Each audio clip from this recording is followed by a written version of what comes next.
Hello বন্ধুরা, কেমন আছেন সবাই? আশা করি খুব ভালো আছেন। আমিও মোটামুটি ভালো আছি। তো বন্ধুরা, আজকে বাঁধাকপির একটা রেসিপি করব। ওটা আপনাদের দেখাচ্ছি কিভাবে রেসিপিটা করব। আজকে একটু অন্যরকমভাবেই করব বাঁধাকপির তরকারি। তো দেখুন আর আমি কি ব্যবস্থা করে নিয়েছি। তো এই যে এখানে আমি বাঁধাকপি নিয়েছি, আর এখানে রয়েছে তোমার আলু কেটে ধুয়ে নিয়েছি, বাঁধাকপি কেটে ধুয়ে নিয়েছি। তো আর এদিকে তোমার পেঁয়াজ কুচিয়ে, আদা রসুন, মানে ক্যাপসিকাম, টমেটো, তারপরে রয়েছে ওইদিকে ধনেপাতা, যে মটরশুঁটি, আর এখানে নেবো তোমার কাজু আর পোস্ত, এটা বেটে নেবো। আর এখানে সব রকম মশলা রয়েছে। তো আমি এখানে কড়াই তেল দিয়ে দিয়েছি, এটা জোর দিয়ে দিলাম গ্যাসটা। তো তেলটা একটু গরম হবে, তেল গরম হয়ে গেছে, আলুগুলো দিয়ে ভেজে নেবো। দেখো আলুগুলোকে হলুদ গুঁড়ো, লঙ্কার গুঁড়ো আর নুন দিয়ে ভালো করে ভেজে নিয়েছি। এবার এর ওপরে বাঁধাকপিটা দিয়ে ভালো করে ভেজে নেব। দেখো এইটা দিয়ে ভালো করে নেড়ে চেড়ে নিচ্ছি, কিছুক্ষণ নেড়ে চেড়ে নিয়েছি। এবার এর সাথে এই মটরশুঁটিগুলো দিয়ে দেবো, পরে দিলে আবার সেদ্ধ হবে না, এই জন্য একই সাথে এটা দিয়ে দিলাম। ভালো করে নেড়ে চেড়ে একটু ঢাকা দিয়ে, আর এই বাটনা এইগুলো একটু বেটে আনবো মশলাটা। হ্যালো বন্ধুরা, এটা ভালো করে নেড়ে চেড়ে নিয়ে তাতে আরেকটু নুন দিয়ে নেড়ে চেড়ে ঢাকা দিয়ে দিয়েছিলাম। সব সেদ্ধ হয়ে গেছে ফুলকপি, আলু, মটরশুঁটি। তো এটা এবার একটু ঢেলে নেবো। ফুলকপিটা যে ঢেলে নিয়েছি, এবার এখানে সর্ষের তেল আরও দিয়ে গরম হয়ে গেছে, জিরে আর তেজপাতা ফোড়ন দিয়ে দিলাম। ফোড়নটা হয়ে গেছে, পেঁয়াজ কুচি দিয়ে দিলাম।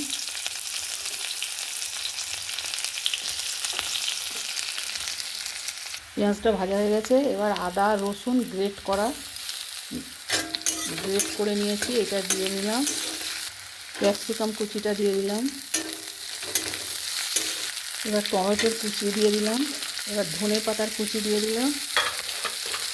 দিয়ে এবার এটাকে নেড়ে চেড়ে নেবো। টমেটোটা কষে নিয়েছি।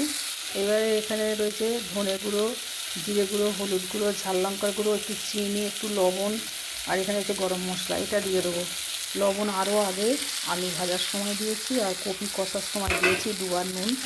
তো সেরকম পরিমাণ বুঝে নুনটা দিতে হবে। একটু মশলার জল দিয়ে এটা কষে নেবো ভালো করে।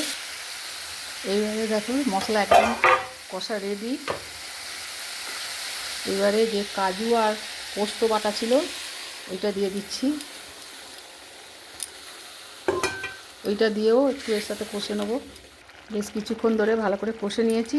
এবারে কপি আর আলুটা যে কষে ভেজে রেখেছি নুন হলুদ আর লঙ্কার গুঁড়ো দিয়ে, সেটা দিয়ে দিলাম। এবার এইটা ওই মশলার সঙ্গে ভালো করে মিশিয়ে নেবো। এরকম মশলাটা সঙ্গে বাঁধাকপির সঙ্গে ভালো করে কষে নিয়েছি। আর একটু জল একটু দিয়ে দিলাম, অল্প করে, সামান্য একটু। এইটা দিয়ে ভালো করে কষে নেবো। এই দেখুন বন্ধুরা, রেডি। এইভাবে যদি আমরা কি করি, মশলা কষে তারপর কপি দিয়ে কষে নিয়ে রান্না করি, সেটাও ভালো হয়, কিন্তু অনেকক্ষণ সেদ্ধ করতে হয়, তার জন্য অনেকটা মশলার স্বাদটা চলে যায়। আর এইটা মশলা কষার পর এই কপি আলুটা ভেজে একটু সময় লাগলো, কিন্তু তরকারিটা খেতে দারুণ হলো। আর এতে এই যে ক্যাপসিকাম দিয়েছি আর কাজু পোস্ত বাটা দেওয়ার জন্য আরও সুন্দর টেস্ট হয়েছে। বন্ধুরা, কেমন লাগলো আপনাদের, কেমন লাগলো অবশ্যই আমাকে কমেন্টের মাধ্যমে জানাবেন। আশা করছি এই রান্নাটা আপনাদের খুবই ভালো লাগবে, খেতে দারুণ টেস্টি হয়েছে। এই তরকারিটা দিয়েই ভাত খাওয়া যাবে, অন্য তরকারি দরকার লাগবে না। আপনারা অবশ্যই একবার করে খাবেন।